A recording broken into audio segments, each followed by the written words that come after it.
Welcome to Conducting Performance Discussions.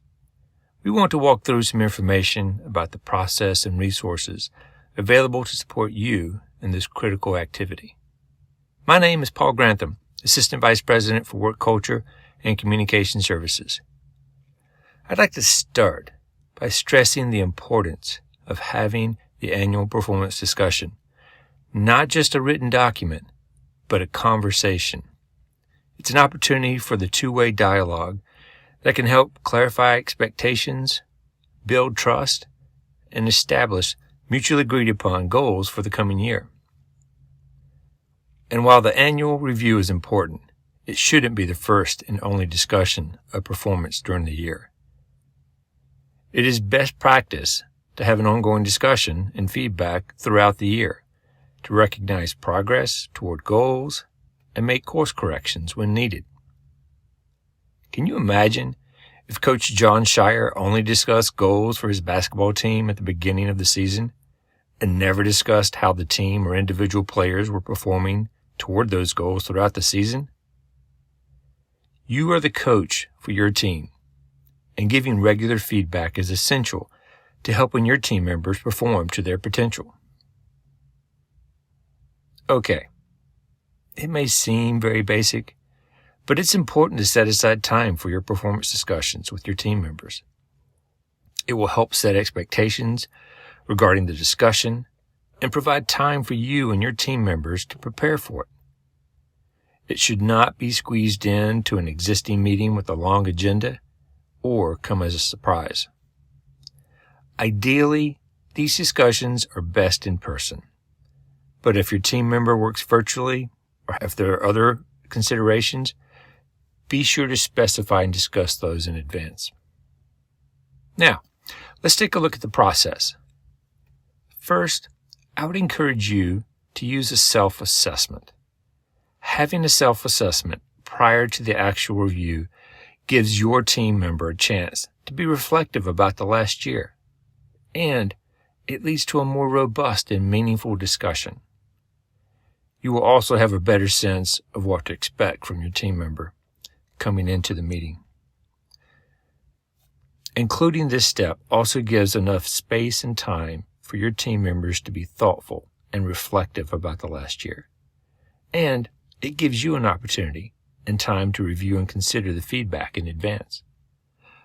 While there is a form available on the HR website, we've offered some questions in 3 specific areas you could use as part of a self-assessment. First, what's going well? What goals did your team member achieve? What projects or activities are they most proud of? Is there specific feedback or recognition they received during the year? What types of activities excite them and they want to do more of? Next, what could be better? What challenges or roadblocks did your team members experience? What mistakes did they make, or what did they learn from them? What areas might they need to consider for improvement? And finally, how can you be supportive? Where do you need assistance or support? How can your manager help you fulfill your potential? Are there any issues outside of work interfering with your achieving work goals? Now, let's review the Performance Evaluation and Planning Form, also known as the PEP form. It is available as a Word document and PDF on the HR website. It can also be completed online through the Duke at Work self-service portal. The form is pretty self-explanatory. It walks you through the different sections. The evaluation considers 4 specific areas: job responsibilities, individual goals, behaviors based on Duke's values, and an overall evaluation. Section 2 focuses on planning for the coming year. Here, you'll find an area to define individual goals for the next performance year and a development plan where you can describe what training or support is needed to achieve those goals or to progress toward their career aspirations. So that's the process. Now, let's review 5 quick tips for having successful performance discussions. The first and most important is to take time to prepare in advance. This is part of your investment in your team members. If you used a self-evaluation form, review it carefully. You may also want to solicit feedback from colleagues or other people your team members work with on a regular basis. They can often offer perspectives on performance that you may not observe. Also, review the goals you set out for the year and identify specific examples that can help illustrate and recognize accomplishments or areas for improvement. Finally, draft some key talking points for your discussion. These can serve as a roadmap for you to make sure you cover all the relevant topics. Also, pay close attention to your expressions and body language. Try to find a time when you won't be distracted and your total attention is devoted to the person you're meeting with. For example, don't be checking email or text messages during your meeting. Also, if someone says something that creates an emotional response in you, recognize it and observe it, but don't let it dictate your words and actions. Wait and try to understand other person's feedback rather than just formulating your own response. Sometimes saying something like, "Thanks for sharing that. I'd like to give this some thought before I respond. Let me get back to you with my thoughts." Remember, you are communicating even when you are not talking.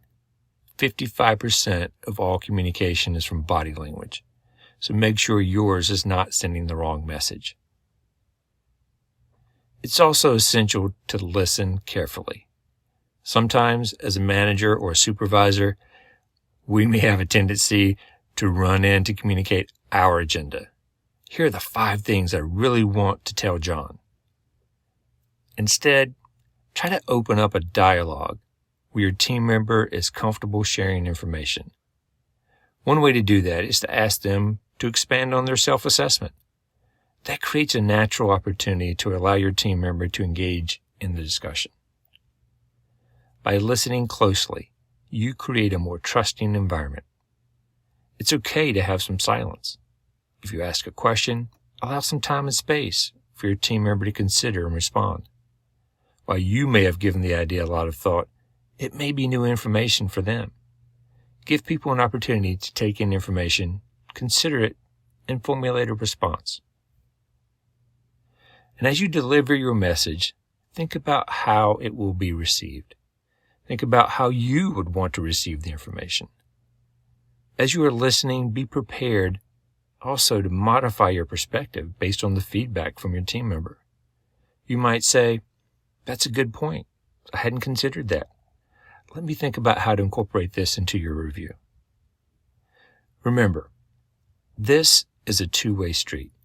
Solicit feedback about the process. This may be new for some, especially if you're a new supervisor. It's good to ask questions, especially when looking at the coming year. What goals do you want to establish? What do you need from me as a supervisor to be successful? Stand firm on giving performance feedback, but at the same time realize there is someone on the other side of this conversation. Ultimately, you want to partner with your team to help them achieve their potential and achieve your shared goals. As you prepare for the performance discussions, be sure to review the forms, instructions, and support available on the Duke Human Resources website under the Manager Resources page. Before you go, I just want to reinforce how important you are to the success of your team and our missions at Duke. These discussions and your regular coaching are how we bring people together around common goals, reinforce our values and culture, and continue to set the standard for excellence at Duke. Thank you for all you do.